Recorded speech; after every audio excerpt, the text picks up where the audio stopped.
Hello everyone, welcome back to Chemeterian. आज की class में हम टॉटोमेरिज्म कवर करने जा रहे हैं।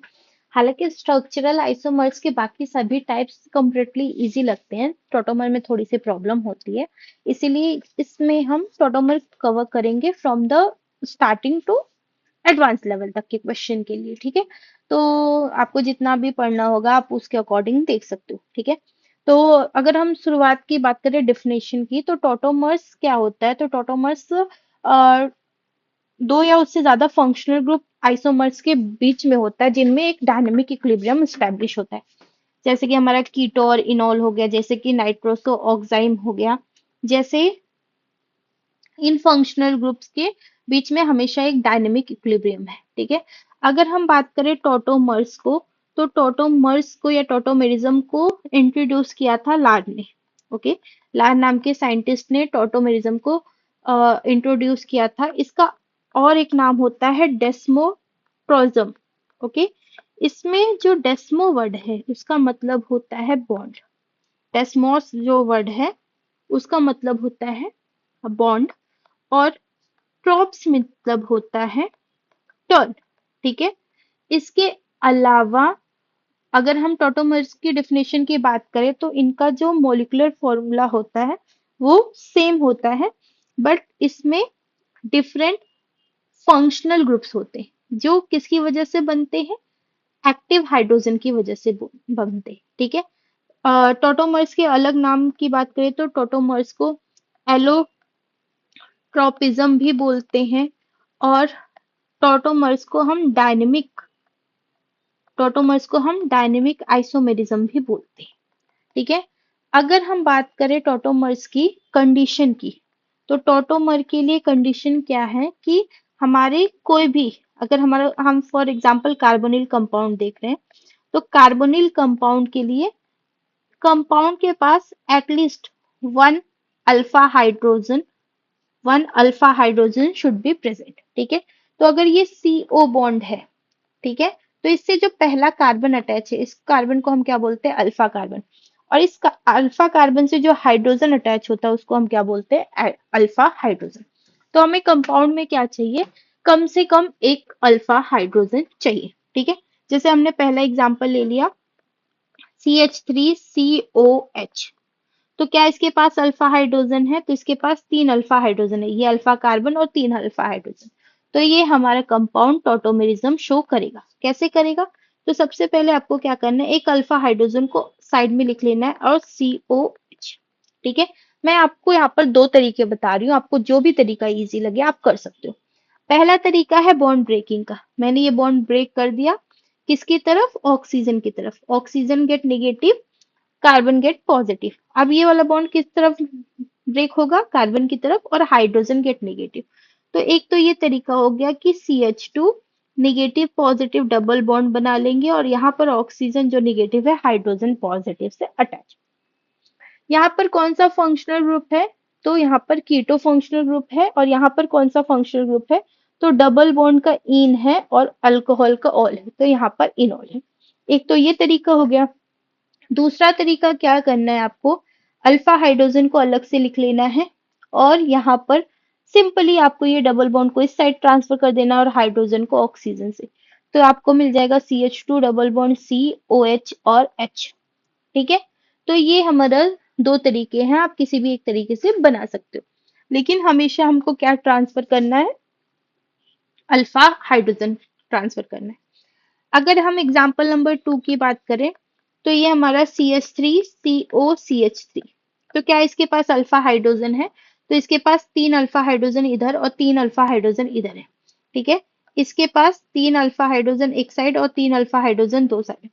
तो इसके पास टोटल अल्फा हाइड्रोजन 6 है, मतलब ये टॉटोमेरिज्म शो करेगा। इसके पास 6 अल्फा हाइड्रोजन है तो टॉटोमेरिज्म शो करेगा। अब किसी भी एक अल्फा हाइड्रोजन को, क्योंकि बाकी सारे अल्फा हाइड्रोजन एक तरीके से, तो हमने ऐसे लिख लिया। अब सिंपली क्या करना है, ये डबल बॉन्ड इधर और ये हाइड्रोजन इधर, तो आपको क्या मिल जाएगा? CH2 double bond COH CH3। ये कौन सा फॉर्म हो गया? कीटो फॉर्म हो गया। ये कौन सा फॉर्म हो गया? इनॉल फॉर्म हो गया। ठीक है, अगला कंपाउंड हमारा ये है CH3 CH CH3 COH। तो क्या इसके पास अल्फा हाइड्रोजन है? तो हाँ, इसके पास एक अल्फा हाइड्रोजन है, और एक भी अल्फा हाइड्रोजन होगा तो ये टॉटोमेरिज्म शो करेगा। तो आपका टॉटोमेरिज्म शो करना है, सिंपली हम क्या करेंगे, अल्फा हाइड्रोजन को बाहर लिख देंगे। तो CH3C, इस CH3 को मैं ऊपर साइड लिख दे रही हूँ, हाइड्रोजन यहाँ लिख दिया, C डबल बॉन्ड O और हाइड्रोजन, ये इधर और ये इधर, तो आपको क्या बन जाएगा, CH3C, CH3 double bond COH और H। तो ये हमारा कौन सा फॉर्म बन गया, इनॉल फॉर्म, और ये कौन सा फॉर्म है, कीटो फॉर्म। ठीक है, तो हम इसको कीटो और इनॉल में बदल दिए। उसके बाद अगर हम अगले कंपाउंड की बात करें, कंपाउंड नंबर 4 की, तो हमारा कंपाउंड नंबर 4 ये है, HCOH। क्या यहाँ पर एक भी अल्फा हाइड्रोजन है? तो ये अल्फा हाइड्रोजन नहीं है, अल्फा कार्बन से जो अटैच हाइड्रोजन होते हैं वही अल्फा हाइड्रोजन होते हैं। तो यहाँ अल्फा हाइड्रोजन नहीं है, इसलिए टॉटोमेरिज्म भी नहीं होगा। तो यहाँ पर no tautomerism, no tautomerism. Okay, इसके बाद अगला एग्जाम्पल है हमारा ये वाला, फॉर्मल्डिहाइड के बाद अगला एग्जाम्पल है हमारा बेंजल्डिहाइड। तो यहाँ पर ये जो है एक ही हाइड्रोजन था, उसी हाइड्रोजन को ग्रुप लगा हटा के ये आया, तो यहाँ पर भी अल्फा हाइड्रोजन नहीं है, तो यहाँ पर भी टॉटोमेरिज्म नहीं होगा। इसके बाद अगला एग्जाम्पल हम बात करें तो ये है हमारा अगला एग्जाम्पल, COCH3।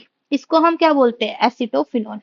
तो इसके पास 3 अल्फा हाइड्रोजन है, तो ये टॉटोमेरिज्म शो करेगा। कैसे, हाइड्रोजन को उधर मूव कर दो और ऑक्सीजन को इधर, तो इसका टॉटोमर कैसा बन जाएगा, COH डबल बॉन्ड CH2। ठीक है, इसके बाद अगला कंपाउंड है हमारा PHCOPH। अब पीएच मतलब क्या होता है, तो पीएच मतलब होता है C6H5। हाँ, तो ये जो C6H5 है, यहाँ से एक हाइड्रोजन निकाला है, ये बेंजीन ही है, तो यहाँ पर नो अल्फा हाइड्रोजन, तो इसीलिए ये भी टॉटोमर नहीं शो करेगा। अगला एग्जाम्पल हम देखते हैं ये, अगला एग्जाम्पल है हमारा PHCOCH2COPH। अब यहाँ पर हमारे पास कितने अल्फा हाइड्रोजन है, 2 अल्फा हाइड्रोजन, मतलब ये कंपाउंड हमारा टॉटोमेरिज्म एग्जिबिट करेगा। ठीक है, कैसे करेगा, तो यहाँ का हाइड्रोजन यहाँ मूव कर देना है, तो PHCOH डबल बॉन्ड CHCOPH। ठीक है, इसके बाद हम अगला कंपाउंड ले लेते हैं, साइक्लिक कंपाउंड। ठीक है, अब अगर हम बात करें साइक्लोहेक्सेनोन की, तो यहाँ पर अल्फा हाइड्रोजन है, कितने अल्फा हाइड्रोजन है, 4, और 4 अल्फा हाइड्रोजन की वजह से ये टॉटोमेरिज्म एग्जिबिट करेगा। हाइड्रोजन इधर जाएगा, डबल बॉन्ड इधर, तो इसका टॉटोमर कैसा बनेगा, OH डबल बॉन्ड। ठीक है, इसके बाद है हमारा कंपाउंड, ओके। अब अगर हम इस कंपाउंड को देखें तो यहाँ पर हमारा मेथाइल ग्रुप है, यहाँ पर हाइड्रोजन तो है, बट ये हाइड्रोजन कौन सा है, अल्फा हाइड्रोजन कौन सा है, sp2 वाला है, और sp2 वाला अल्फा हाइड्रोजन जो होता है वो टॉटोमेरिज्म में पार्टिसिपेट नहीं करता है, इसलिए ये कंपाउंड टॉटोमेरिज्म नहीं शो करेगा। ठीक है, इसलिए कंपाउंड टॉटोमेरिज्म नहीं शो करेगा। तो हमने एक जनरल पर्सपेक्टिव बना लिया है कि कौन सा कंपाउंड टॉटोमेरिज्म शो करेगा, कौन सा कंपाउंड नहीं शो करेगा। ठीक है, अगर हम बात करें तो कुछ इंपॉर्टेंट पॉइंट्स, तो टोटोमर्स हमारे जो होते हैं फंक्शनल ग्रुप आइसोमर्स होते हैं, बट ये कौन सी इक्विलिब्रियम में, ये कहाँ एग्जिबिट करते हैं, तो ये डायनेमिक इक्विलिब्रियम शो करते हैं। ठीक है, इसमें किसका ट्रांसफर होता है, तो हाइड्रोजन एटम की शिफ्टिंग होती है, कहाँ पर, पाई बॉन्ड की, पाई बॉन्ड की पोजीशन बदलती है और हाइड्रोजन एटम की शिफ्टिंग होती है। ठीक है, ये हमारा रेजोनेंस नहीं है, ओके, ये हमारा रेजोनेंस नहीं है। ठीक है, तो ये हमारे टोटोमेरिज्म हो गए।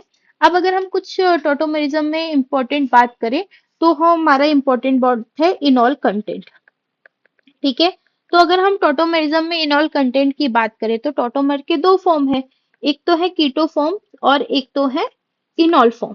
ठीक है, तो कौन सा फॉर्म ज्यादा बनेगा उसी को हम क्या बोलते हैं, इनॉल कंटेंट बोलते हैं।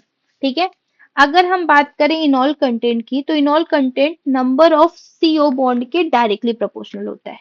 ठीक है, इसके अलावा अगर दो कंपाउंड्स में अल्फा हाइड्रोजन बराबर हैं तो ये नंबर ऑफ, दो कंपाउंड में सीओ बॉन्ड बराबर है तो ये नंबर ऑफ अल्फा हाइड्रोजन के डायरेक्टली प्रोपोर्शनल होता है। ठीक है। इसके अलावा अगर कहीं पर एरोमेटिक कंपाउंड बन रहे हैं तो इनॉल कंटेंट एरोमेटिसिटी के भी डायरेक्टली प्रोपोर्शनल होता है।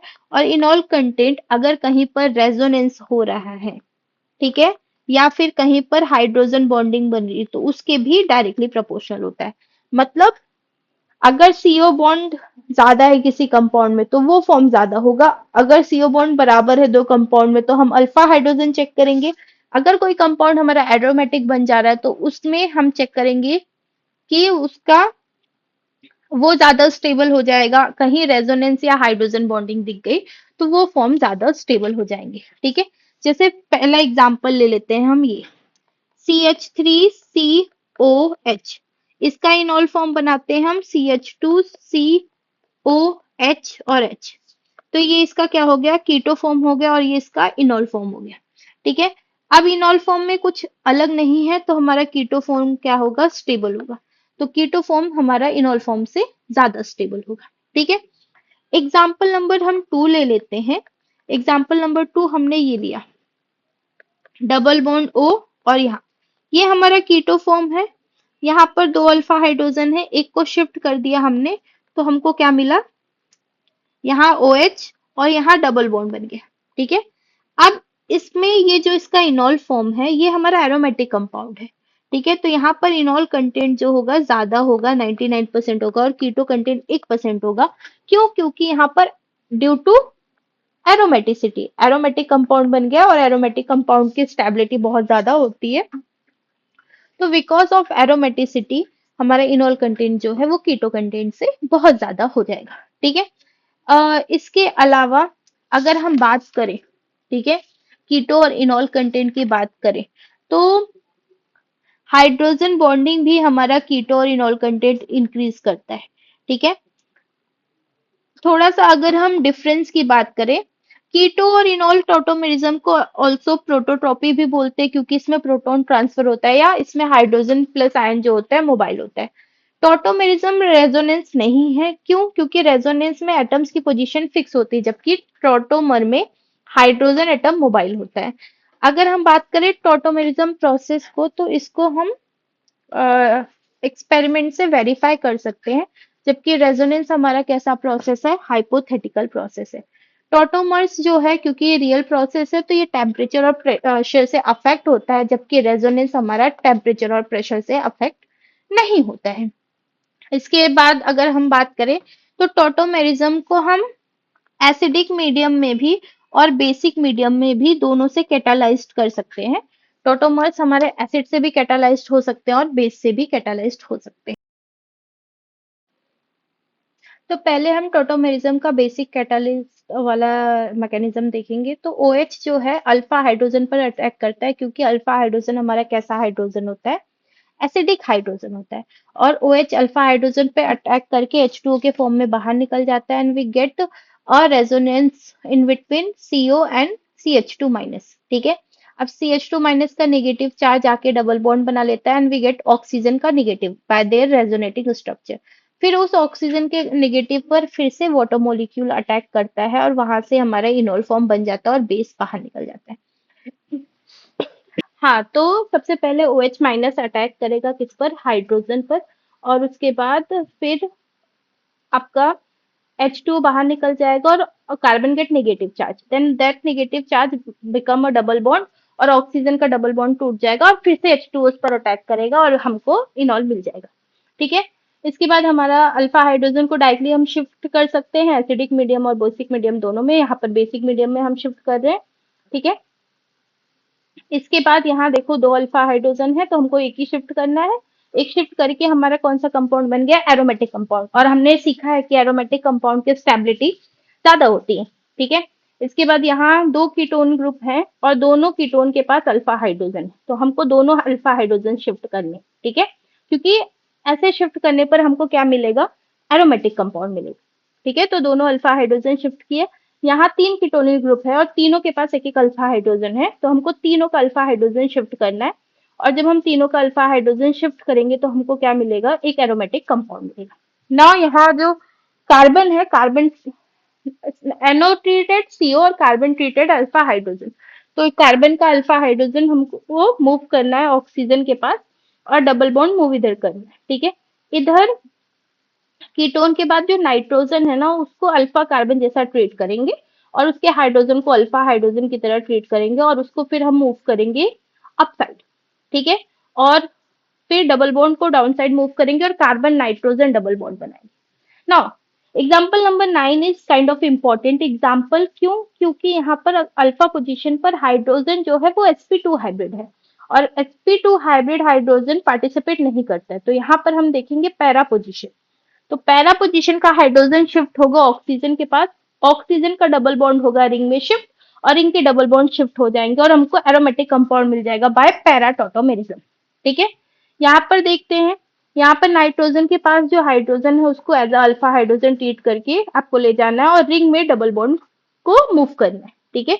इसके बाद यहाँ पर पैरा हाइड्रोजन जो है एग्जाम्पल नंबर 11 का, ये वाला पैरा हाइड्रोजन आपको इसको मूव करना है और डबल बॉन्ड को रिंग में मूव कर देना है, ठीक है। इसके बाद यहाँ पर जो हाइड्रोजन है ऑक्सीजन के साथ वाला, इसको लेके जाना है ऑक्सीजन के पास, एंड देन डबल बॉन्ड को फिर से रिंग में रोटेट कर देना है, और पैरा नाइट्रोसोफिनॉल कंपाउंड हमको क्या हो जाएगा, मिल जाएगा। अगला क्वेश्चन है which of the following undergoes tautomerism, हमको सिर्फ अल्फा हाइड्रोजन चेक करने। पहले कंपाउंड के पास अल्फा हाइड्रोजन है, तो पहले कंपाउंड के पास 4 अल्फा हाइड्रोजन है, तो पहला कंपाउंड जो है वो हमारा टोटोमेरिज्म एग्जिबिट करेगा, हमको एक ही चाहिए था, यहाँ 4 है। दूसरे कंपाउंड के पास भी 4 अल्फा हाइड्रोजन है। तीसरे कंपाउंड के पास देखो, यहाँ जो सिर्फ सिंगल बॉन्ड है ना वो मेथाइल ग्रुप है, तो इसके पास अल्फा हाइड्रोजन नहीं है। चौथे कार्बन की अगर हम बात करें तो ये हमारा क्या है, बेंजीन है, C6H5, तो यहाँ पर तो अल्फा हाइड्रोजन नहीं होते। उसके बाद पांचवे के पास यहाँ पर हमारे पास 5 अल्फा हाइड्रोजन है। छठवे के पास हमारे पैरा पोजीशन पर 2 अल्फा हाइड्रोजन है, तो पैरा टोटोमेरिज्म करेगा। यहाँ पर सीओ के बाद 2 अल्फा हाइड्रोजन है। इसके बाद जो हमारा ब्रिज हेड कार्बन होता है ना, उस पर वो sp2 नहीं हाइब्रिडाइज होता है, वो टेक्निकली टोटोमेरिज्म नहीं शो करता है। अब ये जो हमारा एग्जाम्पल है CD3, यहाँ पर डी कैसे ट्रीट किया जाएगा, डी ट्रीट किया जाएगा ऐसा हाइड्रोजन, ड्यूटेरियम हाइड्रोजन का हैवी आइसोटोप, तो हाइड्रोजन का हैवियर आइसोटोप भी हमारा क्या करेगा, टोटोमेरिज्म एग्जिबिट करेगा। पहला क्वेश्चन है condition for keto enol tautomerism presence of alpha bond must, सही बात है, ट्रू। अब हमने बेसिक कैटालिस्ट वाला रिएक्शन देख लिया था, ना हमको एसिड कैटालिस्ट वाला रिएक्शन देना है। तो H प्लस कहाँ अटैक करेगा, on the lone pair of oxygen, और यहाँ पर बॉन्ड क्लीवेज हो जाएगा heterolytic because oxygen gate negative charge, और ये जो अल्फा हाइड्रोजन है वो HSO4 के साथ बाहर निकल जाएगा और हमको क्या मिल जाएगा, इनॉल फॉर्म मिल जाएगा, ठीक है।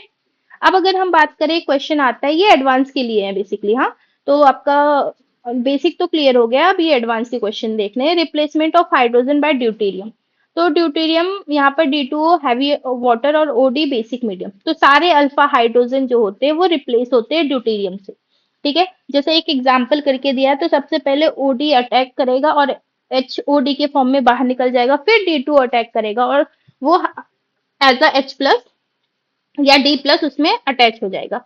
हर एक मॉलिक्यूल में से हर एक हाइड्रोजन को ड्यूटेरियम रिप्लेस करने के लिए हमको कितने, 2 स्टेप लगते हैं, ठीक है। Replacing one hydrogen with deuterium, 2 step involve, all alpha hydrogen replace by D, ठीक है, जो एसिडिक हाइड्रोजन होते हैं, ठीक है। जैसे यहाँ पर 4 एसिडिक हाइड्रोजन है, तो चारों के चारों क्या होंगे, रिप्लेस होंगे। सिर्फ एसिडिक हाइड्रोजन जो होते हैं वो क्या होते हैं, ड्यूटेरियम से रिप्लेस होते हैं, तो चारों के चारों अल्फा हाइड्रोजन जो है एसिडिक हाइड्रोजन वो ड्यूटेरियम से रिप्लेस होंगे, ठीक है। इस अगर रिएक्शन के मैकेनिज्म की बात करते हैं, तो CO ग्रुप बीच में रहता है और चारों तरफ से DO जो हमारा बेस है, H2O का जो बेसिकली NaOH का OH होता है ना, वैसे ही NaOD होता है, ठीक है। तो वो हर तरीके से अटैक करता है और सारे अल्फा हाइड्रोजन रिप्लेस होते हैं, ठीक है। Why gamma hydrogen is more acidic than alpha hydrogen in ketone alkene conjugation, जब कीटोन और एल्कीन का कॉन्जुगेशन होता है तब की बात है, ठीक है।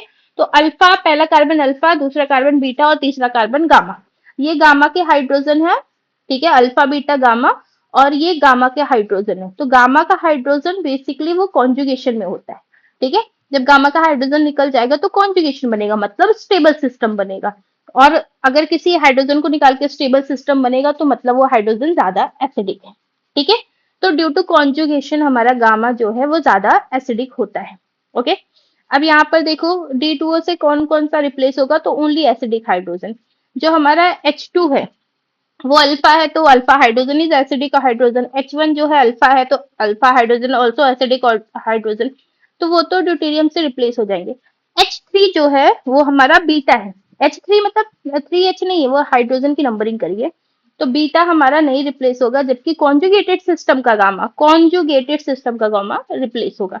ठीक है, तो बीटा हाइड्रोजन रिप्लेस नहीं होगा क्योंकि वो लेस एसिडिक का होता है। अल्फा एसिडिक होता है, अल्फा के बाद गामा और फिर बीटा। ठीक है, ये कॉन्जुगेटेड सिस्टम की बात है। अब क्वेश्चन है number of hydrogen replace by deuterium D2O is solvent. ठीक है, तो जितने अल्फा एसिडिक हाइड्रोजन होंगे वो रिप्लेस होंगे। तो पहले क्वेश्चन में 4 अल्फा हाइड्रोजन रिप्लेस होंगे, क्योंकि यहाँ कॉन्जुगेशन नहीं है तो कोई गामा हाइड्रोजन नहीं रिप्लेस होगा। यहाँ पर 2 अल्फा हाइड्रोजन और 2 गामा हाइड्रोजन, फिर 3 अल्फा हाइड्रोजन और 2 गामा हाइड्रोजन, क्योंकि कॉन्जुगेशन है। ठीक है, यहाँ पर आप देखोगे तो दो 3 अल्फा हाइड्रोजन और 3 अल्फा हाइड्रोजन और 3, ओके, 3 अल्फा हाइड्रोजन और 3 और 2 5, तो 3 2 5 6 7 8, 8 अल्फा हाइड्रोजन यहाँ रिप्लेस होंगे। ठीक है, ये गामा वाला और ये दोनों हाइड्रोजन भी गामा वाला है, तो 8 अल्फा हाइड्रोजन रिप्लेस होंगे। ठीक है, ये दोनों भी रिप्लेस हो जाएंगे, तो 8 अल्फा हाइड्रोजन रिप्लेस होंगे। ओके, सॉरी ये गलती से 6 लिख दिया मैंने, तो टोटल 8 हाइड्रोजन रिप्लेस होंगे। आगे देखते हैं, यहाँ पर 2 हाइड्रोजन और यहाँ पर 3 हाइड्रोजन, तो टोटल 5 हाइड्रोजन क्या होंगे, रिप्लेस होंगे। ठीक है, इधर देखो तो 2 अल्फा हाइड्रोजन ये, 2 अल्फा हाइड्रोजन ये और 2 अल्फा हाइड्रोजन ये, तो टोटल 6 अल्फा हाइड्रोजन। ठीक है, यहाँ 2 अल्फा हाइड्रोजन, क्योंकि कॉन्जुगेशन है तो 2 हमारे गामा हाइड्रोजन, तो टोटल हमारा कितना हो जाएगा, 4 हाइड्रोजन रिप्लेस होंगे, 2 अल्फा और 2 गामा। लेकिन अल्फा और गामा कौन सा लेना है, कॉन्जुगेटेड सिस्टम वाला लेना है। ठीक है, पहला कार्बन अल्फा कार्बन होता है, दूसरा कार्बन बीटा। ठीक है, यहाँ पर देखो 3 2 5 और 3 यहाँ पर, तो टोटल 8 अल्फा हाइड्रोजन है। यहाँ पर 3, ये 2 अल्फा हाइड्रोजन है, ये 2 अल्फा हाइड्रोजन और ये 2 अल्फा हाइड्रोजन, तो टोटल अल्फा हाइड्रोजन कितने हो गए, 6। ठीक है, 6 अल्फा हाइड्रोजन रिप्लेस होंगे। यहाँ पर 2 अल्फा हाइड्रोजन है और यहाँ पर 1 अल्फा हाइड्रोजन है। ठीक है, इस साइड 1 अल्फा हाइड्रोजन है, तो टोटल हाइड्रोजन जो रिप्लेस होंगे वो होंगे 3। ठीक है, कॉन्जुगेटेड सिस्टम का गामा हाइड्रोजन जाता है, नॉर्मल सिस्टम का गामा हाइड्रोजन नहीं जाता है। ठीक है, यहाँ पर देखो NH है तो 1 हाइड्रोजन रिप्लेस होगा क्योंकि उसको treat as a alpha hydrogen.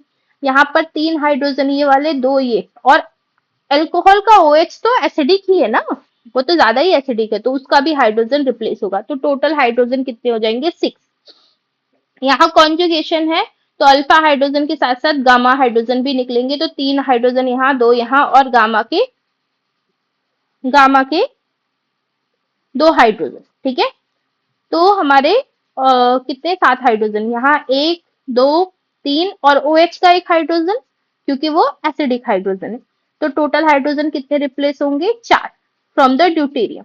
ठीक है, direction of equilibrium in keto enol tautomerism, तो CO is more stable than C double bond C, why, because of energy. ठीक है, CO has high bond energy due to electronegativity difference. ठीक है, अब अगर हम बात करें कि जब सिंगल कीटो ग्रुप होगा तो ऑफकोर्स वहां पर कीटो फॉर्म जो होगा इनॉल फॉर्म से ज्यादा स्टेबल होगा, हमने एग्जांपल कर ही लिया है।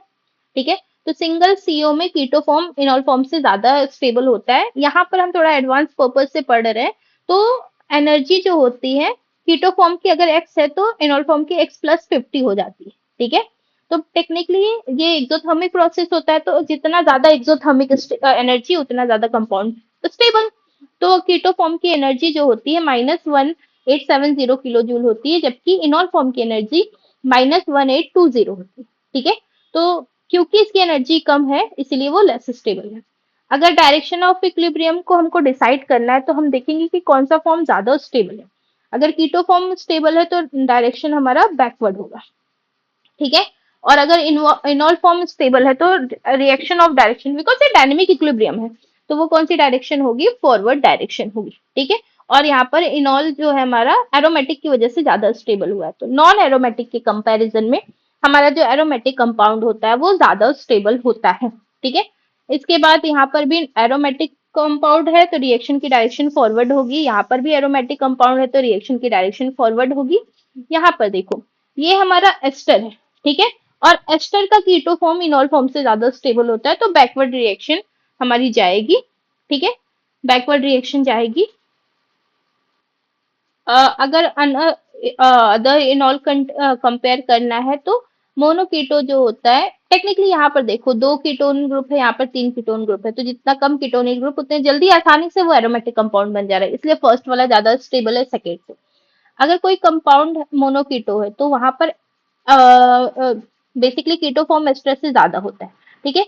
ये जो डाइकीटो में मेथिलाइन होता है ना, वहां पर हाईएस्ट इनॉल कंटेंट होता है due to this hydrogen bond. ठीक है। हाइड्रोजन बॉन्ड बनेगा और एक काइंड ऑफ चिलेट रिंग बनेगी।